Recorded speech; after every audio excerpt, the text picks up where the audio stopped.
Kita kan yang kadang paling sebel kalau kenapa kok nggak terjadi ya Allah, ini kan rencana baik.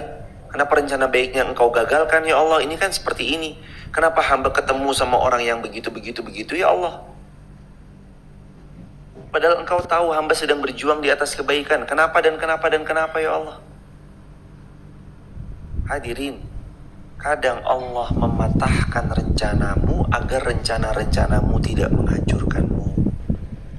Allah sengaja membuat jalan kita sedikit tertunda karena ada satu pohon yang jatuh dan tumbang, atau Allah membuat perjalanan mobil kita itu, atau Allah membuat kendaraan kita itu berhenti sebab karena ada pohon yang tumbang, karena Allah mau menjaga dari bahaya kalau kita tetap memaksakan jalan. Boleh jadi di depan itu tiba-tiba longsor, boleh jadi di depan itu tiba-tiba ada hal yang jauh lebih membahayakan buat kita. Makanya Allah stop kendaraan kita. Itu Allah cara melindungi seorang hamba. Beragam macam caranya Allah menjaga kita. Yakini semua dari Allah itu pasti yang terbaik. إِذْ يَتَنَازَعُونَ بَيْنَهُمْ أَمْرَهُمْ فَقَالُوا ابْنُوا عَلَيْهِمْ بُنْيَانًا. Ketika mereka berselisih di antara mereka tentang urusan-urusan mereka, dirikanlah di atas gua sebuah bangunan. Rabbuhum a'lamu bihim. Allah lebih mengetahui tentang mereka. Qala alladziina ghalabu 'ala amrihim lanattakhidanna 'alaihim masjida. Berkata orang-orang yang berkuasa atas urusan mereka, kami pasti akan mendirikan di atasnya sebuah masjid. Penduduk kota yang menemukan mereka mendirikan bangunan di atas gua.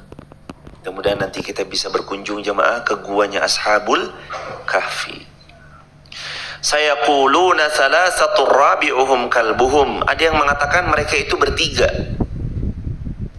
Pemuda yang masuk ke dalam gua itu ada yang mengatakan bertiga.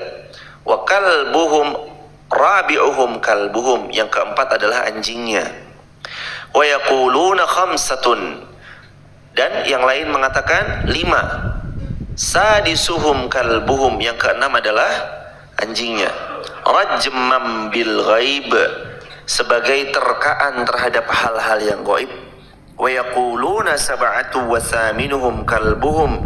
Dan ada juga yang mengatakan mereka bertujuh, yang kedelapan adalah anjingnya. Qur rabbi a'lamu bi'iddatihim ma ya'lamuhum illa qalil. Katakanlah Allah lebih mengetahui berapa jumlah mereka. Ma ya'lamuhum illa qalil. Tidak ada yang lebih mengetahui bilangan mereka yang tepat kecuali sedikit di antara mereka. Al-Quran mengajarkan kita untuk tidak fokus kepada bilangannya atau kepada siapa orangnya semata, karena bahkan pun nggak disebutin kan pemuda-pemudanya, siapa namanya, kelahiran tahun berapa, asal kota mana, itu nggak disebut. Supaya fokus kita tuh kepada fityatun amanu bi rabbihim wa zidnahum huda. Fokusnya pada kalimat itu, yaitu sekelompok anak-anak muda amanu bi rabbihim, yang mereka penuh dengan keimanan, wa zidnahum huda, mendapat petunjuk dari Allah karena Allah yang menguatkan mereka karena imannya mereka. Ditambah lagi mereka ini ahli amal salih, ahli tauhid dan tidak berbuat syirik. Fokus pada pelajarannya. Tokoh, kesamaan nama tokoh, kesamaan lokasi, kejadian itu selalu bisa berulang dengan penokohan dan lokasi yang berbeda. Tapi kalau kita mengambil fokus pada pelajarannya itu akan selalu bisa dipakai sepanjang masa. Jadi Al-Quran mau ngasih tahu, fokusnya mereka tuh fokusnya kita tuh kepada mereka tuh adalah taatnya, takwanya.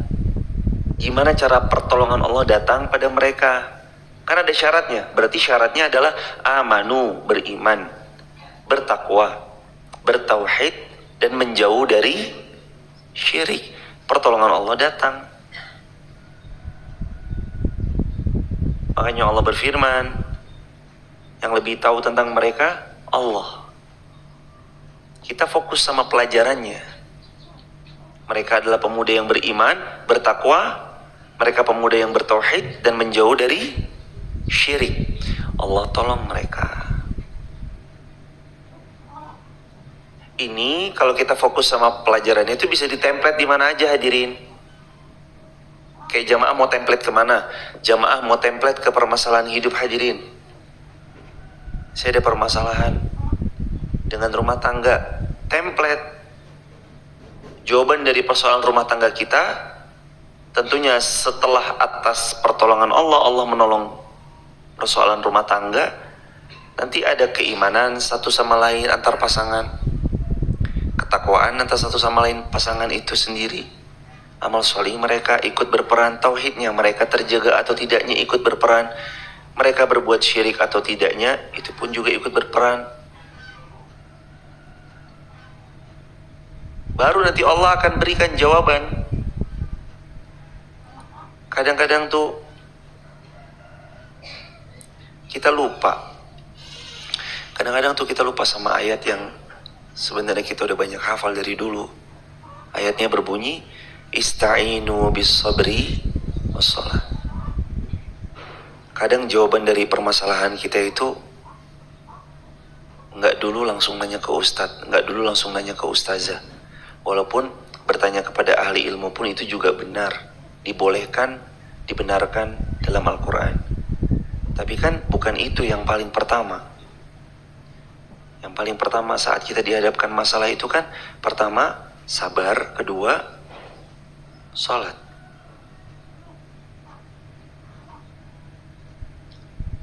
Tapi kan kadang ini yang sering kita lupa.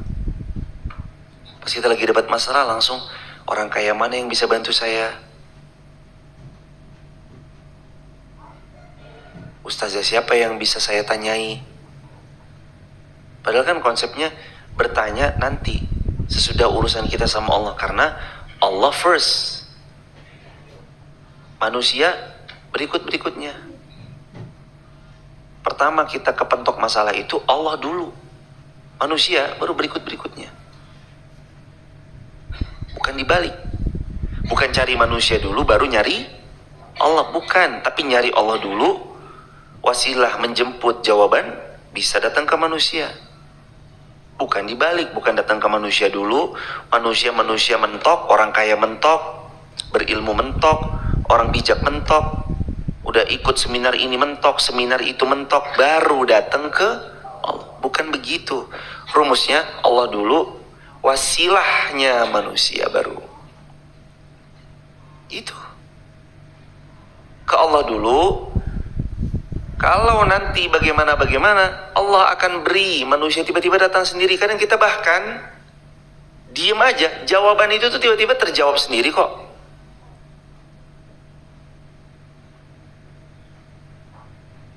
Coba jemaah, apakah setiap permasalahan dalam hidup kita kadang kita harus cari solusinya? Enggak.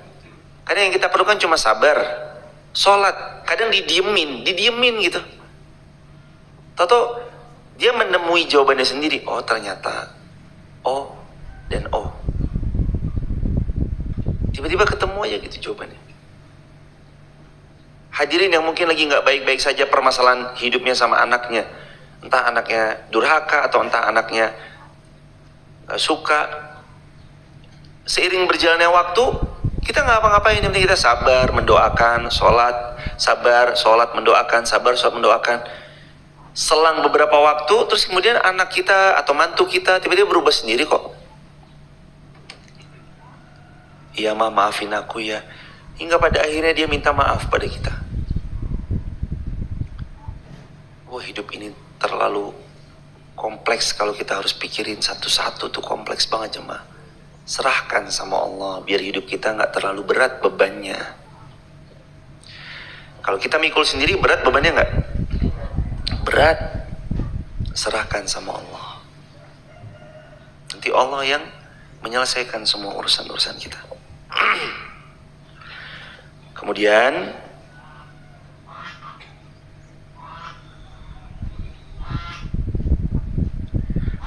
fala tumari fihim illa mira'an zahira. Janganlah engkau berbantah-bantahan tentang hal kepada mereka kecuali bantahan-bantahan yang lahir saja. Wala tastafti fihim minhum ahada. Dan janganlah engkau menanyakan tentang mereka kepada siapapun. Wala taqullanna li syai'in inni fa'ilun dzalika ghadan. Dan janganlah sekali-kali engkau mengatakan terhadap sesuatu, aku pasti akan melakukan ini besok. Illa ay yasha Allah. Ayat ini ayat yang mengingatkan kita untuk terus mengatakan insya Allah pada setiap hal yang mungkin mau dilakukan. Ayat ini adalah ayat yang mengajari kita untuk mengucapkan insya Allah pada setiap hal yang mau kita lakukan. Jangan mengatakan inni fa'ilun dzalika ghada. Aku pasti akan mengerjakan hal itu besok. Jangan bilang gitu. Illa kecuali ayyasha Allah, kecuali dibarengi dengan ucapan insya Allah. Besok mau ke Wonosobo, pasti ke Wonosobo. Jangan insya Allah. Besok mau berbuat ini, pasti saya akan berbuat ini. Jangan bilang insya Allah. Nggak susah kok jamaah ngucap insya Allah. Tapi insya Allah juga jangan disalahmaknakan. Kadang-kadang insya Allah itu disalahmaknakan. Maksudnya salah makna, mohon maaf. Kadang-kadang insya Allah dijadikan excuse. Sama satu lagi qadarullah. Mbak besok datang ya, insya Allah datang insya Allah. Ternyata pas lagi hari H acara tidak datang. Begitu ditanya, kenapa mbak kemarin nggak datang? Qadarullah. Jadi insya Allah itu jangan dirubah maknanya. Insya Allah itu adalah sesuatu yang kita hampir bisa pastikan 99% kita tuh mengikhtiarkan dengan yang terbaik. 1%-nya kan tetap nanti finishing touch-nya adalah ketetapan Allah. Iya, saya tuh udah berusaha untuk datang ke acaranya jenengan mbak. Tapi mobil kami tiba-tiba mogok di jalan. Motor kami tiba-tiba bannya pecah di jalan. Dan ternyata kami udah dorong sekian kilometer. Kami nggak temui karena bengkel pada libur semuanya. Tanggal merah. Mohon maaf akhirnya kami belum bisa datang. Akhirnya kami putar balik. Pulang ke rumah. Bilang, bisa datang, bilang insya Allah. Nggak bisa datang, bilang kami ada acara atau kami lagi ada hajat. Itu insya Allah. Jadi kita tuh dianjurkan untuk sering-sering mengucapkan insya Allah. Kalau nggak ada halangan, insya Allah kami datang. Qadarullah untuk sesuatu yang memang kita nggak bisa ubah. Udah terjadi, memang qadarullah. Tapi jangan dikit-dikit. Tapi jangan qadarullah itu ditempatkan pada bukan tempatnya. Kenapa mencuri? Qadarullah. Lagi Jumatan di masjid, berangkatnya nyeker, pulangnya bawa sendal. Kena daripada CCTV. Terpantau di depan, dihentikan dulu. Mas, sendal siapa yang dipakai? Oh iya qadarullah. Nggak sengaja. Masa iya nggak sengaja bisa begitu milih sendal yang paling bagus? Jangan qadarullah juga dijadikan alasan ya jemaah untuk berbuat yang keliru. Jangan. Qadarullah itu adalah untuk sesuatu yang nggak pernah bisa kita ubah, yang dalam ikhtiarnya kita itu adalah ikhtiar kebaikan. Lalu kita bisa sebut qadarullah. Bukan untuk sesuatu yang buruk atau sesuatu yang bentuknya maksiat. Lalu kita bilang dengan dalih, kenapa berbuat maksiat, kenapa mencuri, kenapa kok nyolong, kenapa kok korupsi? Qadarullah. Bukan di situ tempatnya. Qadarullah tuh kayak hujan, qadarullah. Kesandung, qadarullah. Terbentur kepala kita, kejedut, qadarullah. Terjatuh, qadarullah. Kecelakaan, qadarullah. Nggak ada yang mau kecelakaan. Pokoknya semua selamat sampai tujuan, tapi qadarullah. Tiba-tiba kok sakit, qadarullah. Tiba-tiba kok badan demam. Kan badan kita tuh nggak tahu ya jemaah. Kayaknya makin senja ada namanya faktor U, betul? Metabolisme tubuh kita tuh udah nggak kayak waktu kita muda dulu. Waktu kita muda tuh enak banget kan, makan duren 3 buah untuk 1 orang. 3 buah kita habisi sendirian duren itu. Sekarang makan 1 aja udah pusing. Dapat daging kambing langsung pusing, kepalanya oleng. Wah, oleng ini makan daging kambing. Langsung kacau jemaah. Mesen gula atau mesen gula. Mesen teh pun bilangnya teh tawar apa teh manis? Tawar. Duduk lama-lama gini kakinya udah ini jemaah. Kan metabolisme tubuh kita udah gak sama kayak waktu kita muda dulu. Untuk yang gini-gini, qadarullah. Emang kita bisa menahan jalan lajunya usia kita yang makin menua? Bisa ditahan? Mau semahal apapun skincare.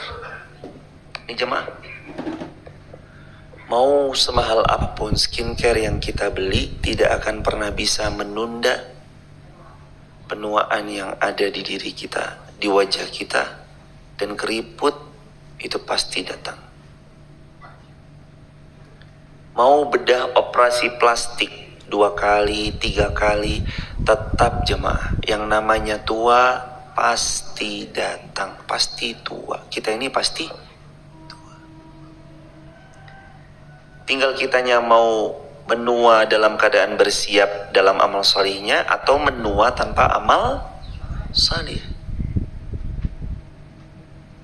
Menua beramal salih silahkan, atau menua kosong dari beramal salih. Itu pilihan. Maka pilihlah untuk kita menua dalam beramal salih. Karena nanti yang banyak bukan hanya umur, tapi yang banyak juga amal salihnya. Jadi yang banyak jangan cuma umur, tapi yang banyak juga pahala-pahalanya. Jangan bilang inni fa'ilun zalika ghoda, aku pasti melakukannya besok, illa ayyasha Allah, kecuali ucapkan insya Allah. Wadhkur rabbak, banyak-banyak kalian berzikir kepada Allah. Idza nasit, terlebih kitanya sering lupa.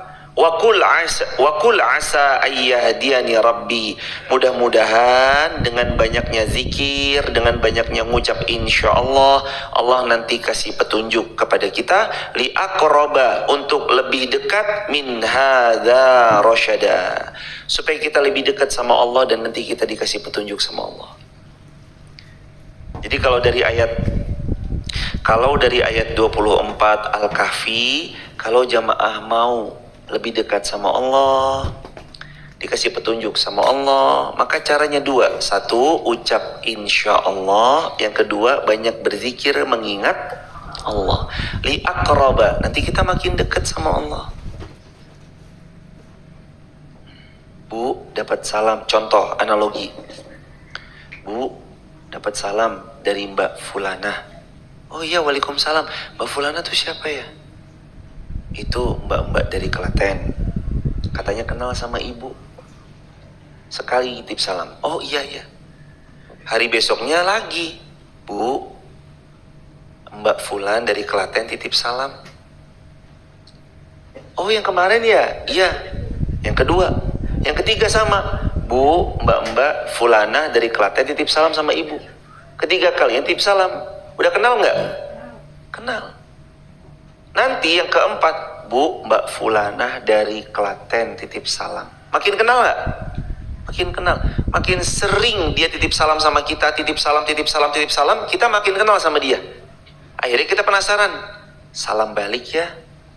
Saya tak minta nomor WhatsApp-nya. Boleh gak saya bilang berterima kasih? Makasih ya udah selalu mendoakan, titip salam, mendoakan, titip salam, mendoakan, titip salam. Itu kalau orang sering mengingat orang lain. Gimana kalau yang sering kita ingat adalah Allah? Wadhkur rabbak idza nasit. Sering-sering kita mengingat Allah. Lebih-lebih kita ini makhluk yang sering lupa. Jemaah kebayang gak kalau jemaah ingat Allah, Allah gantian mengingat kita. Oh iya ya, ini hambaku si Fulan nih, yang orang Solo, yang orang Wonosobo, yang orang Magelang itu, yang orang Jogja itu ya, yang orang Jakarta itu ya. Oh dia ini yang sering zikir kan, dia yang sering ingat aku, dia yang sering nyebut-nyebut aku. Akhirnya Allah mengingat kita lebih baik dari cara kita mengingat Allah. Wala dzikrullahi akbar. Wala dzikrullahi akbar. Cara kita mengingat Allah tidak lebih baik, namun cara Allah mengingat kita itu jauh lebih baik, jauh lebih besar. Ingat Allah, ingat Allah, ingat Allah. Terakhir, katakanlah, dan mereka tinggal di dalam gua selama salasami'atin sinina wazdadu tis'a, selama 300 tahun ditambah 9 tahun. Berarti total berapa tahun? 309 tahun. Katakanlah Allah lebih mengetahui berapa lamanya mereka tinggal di gua, miliknya semua yang tersembunyi di langit di bumi, alangkah terang penglihatannya, alangkah tajam pendengarannya. Tidak ada seorang pun pelindung untuk mereka kecuali Allah, dan tidak ada yang mengambil seorang pun menjadi sekutu baginya dalam menetapkan keputusan. Ayat terakhir, dan bacakan Muhammad apa yang diwahyukan kepadamu, yaitu kitab dari Allah, yaitu Al-Quran. Tidak ada yang dapat merubah kalimat-kalimatnya, dan engkau tidak akan dapat menemukan tempat berlindung kecuali Allah. Barakallahu fikum. Insyaallah mudah-mudahan jadi keberkahan buat kita bersama, hadirin. Terima kasih jamaah sudah berkenan belajar bersama. Terima kasih teman-teman TikTok, YouTube, Instagram udah berkenan ngaji bersama, belajar bersama di pagi ini. Semoga Allah mengganti semua dengan surga firdaus tanpa hisab. Allah karunia kita keluarga yang sakinah mawaddah rahmah, putra-putri, anak keturunan sampai kiamat kelak, salih-salihah. Mudah-mudahan juga Masjid Muhammad Al-Fatih dengan semua jariah-jariahnya yang sudah jamaah terlibat di dalamnya, jamaah TikTok, YouTube, Instagram juga banyak terlibat di dalamnya, Allah kekalkan sampai hari kiamat kelak.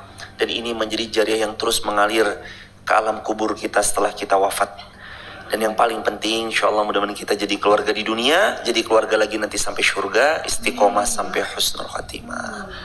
Jemaah, terima kasih waktu luangnya. Dan ini hari Jumat, Nabi bersabda, ja'alallahu lakum al-idan yaumul jum'ah. Hari spesial, hari raya kita itu adalah hari Jumat. Ini hari raya, hari spesial, hari bergembiranya kita.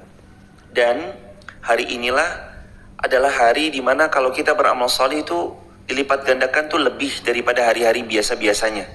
Sama kayak kita beramal di bulan Ramadan dengan selain bulan Ramadan tuh spesial.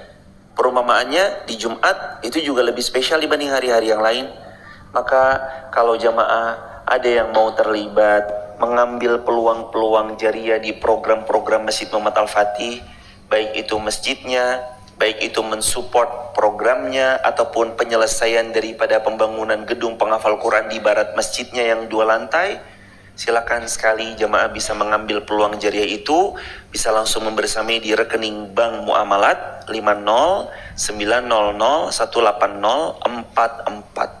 Bank Muamalat 5090018044. Atau kalau jamaah yang hendak langsung bisa langsung memasukkan ke dalam kotak yang ada di belakang balik tiang, atau yang ada di sebelah sana, atau ada QRIS di bawah ini. Teman-teman bisa langsung QRIS di bawah ini, ataupun lewat QRIS yang tertempel di kotak infak tersebut. Insyaallah itu jadi jariah untuk kita bersama-sama biidznillah. Terima kasih atas kepercayaannya, atas amanahnya. Insyaallah Allah ridho dengan apapun yang telah kita ikhtiarkan, dan insyaallah ini jadi amal yang kelak memberatkan timbangan kebaikan. Barakallahu fikum. Kita akhiri dengan hamdalah bersama-sama. Alhamdulillahirabbil alamin. Kita akhiri dengan kafaratul majlis. Subhanakallahumma bihamdika asyhadu an la ilaha illa anta astaghfiruka wa natubu ilaik. Dan kita akhiri dengan doa daripada surah Al-Baqarah ayat 201. Rabbana atina fid dunya hasanah wa fil akhirati hasanah wa qina adzabannar walhamdulillahi rabbil alamin. Barakallahu fikum. Assalamualaikum warahmatullahi wabarakatuh.